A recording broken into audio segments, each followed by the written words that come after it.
Почитувани, врв на дрскост и лицемерие е човекот кој за време на изборната кампања брутално и највулгарно навредувајќи една жена, ги навреди сите жени во Република Македонија. А сега, пред нив, се обидува да добие некакви политички поени. Дали се сеќавате барем на еден проект кој што Бранко Црвенковски го реализирал во својата дведецениска власт, а кој што бил во корист за жената или семејството? Бидејќи нема таков проект, ние само ќе ги наведеме проектите за кои што Бранко Црвенковски и неговите послушници се спротиставиле, а кои што биле во интерес на жената и семејството.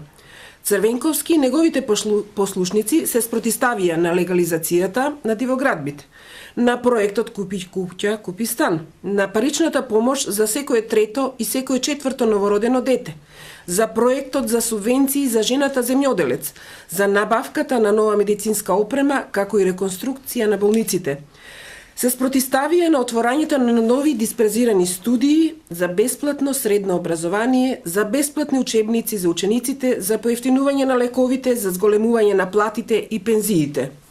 Се спротиставија за изградба на станови за самохрани мајки и социјално ризични групи. Почитувани граѓани, редот е многу долг.